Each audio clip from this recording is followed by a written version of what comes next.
Since last night, I've been trying to come up with an answer to how would we all respond to the upgrades of the system of this world. A lot of people believe in the Matrix and some people don't.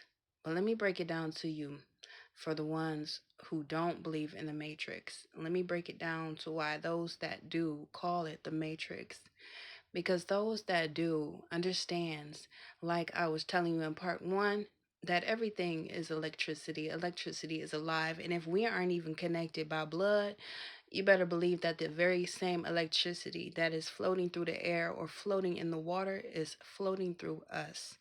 So you can almost say that God is the source of technology, is he not? That God is so advanced.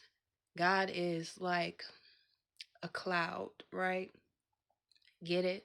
He's coming back in the clouds.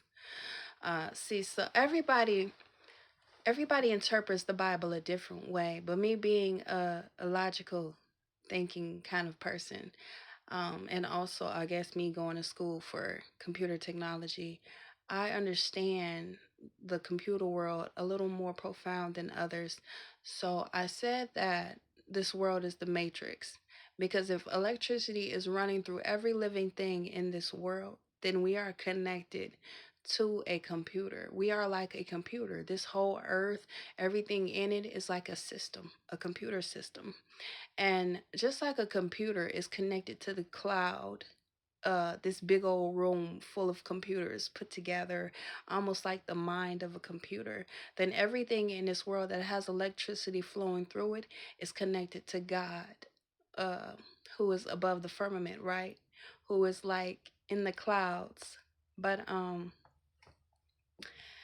I don't want to get too far off topic.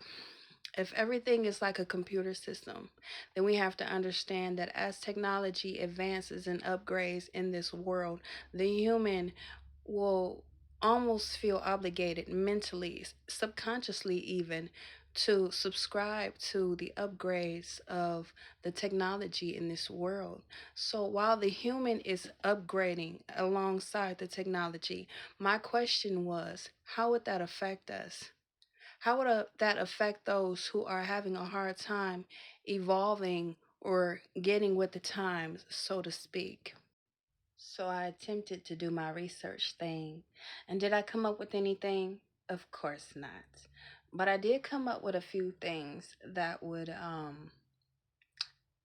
almost silently force us to evolve, like bioengineered foods, like a cell phone needing to upgrade every month or so, and us having to get used to the upgrades and the new downloads, the new models, the new cameras, uh, the new inputs and outputs of a phone or a computer. You know, when they say version 18.6, etc., is out now. Press update your phone, and you find yourself just updating it just to make sure that you're not lagging behind on your technology system. Filling yourself with this new information that seems to keep floating around as if there are more Einsteins and geniuses in this world than we've ever seen before, including myself, if you want to put me up there.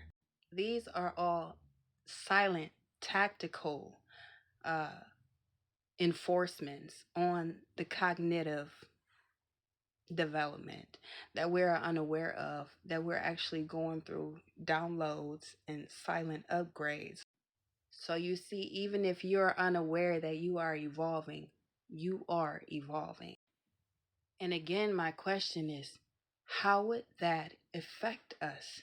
What about those who are unable to evolve gradually or easily with the upgrades of the technology of these systems or system? Because everything is operating under one system, believe it or not.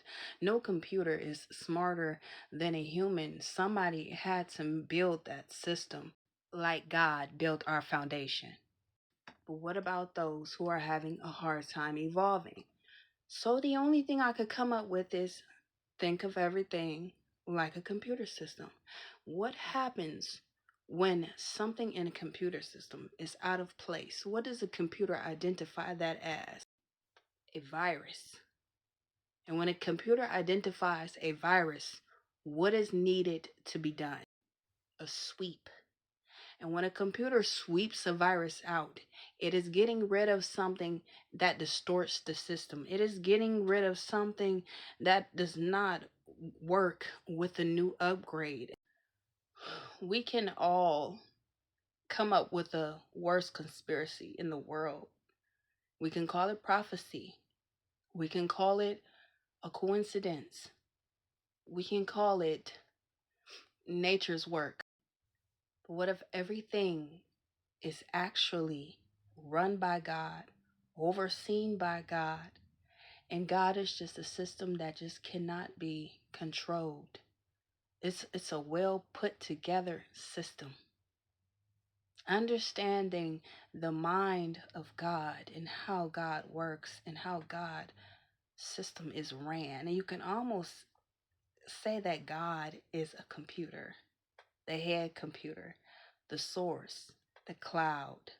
And if God is the source, if you put it that way, and we are within a system of God, then those who are not evolving will be swept away. Almost as if, as the world upgrades, and we're stepping into which what the Bible would call a new earth, then all old things must pass away, must be swept out. Otherwise, it would destroy the entire system, the whole plan, having human beings who are not evolved.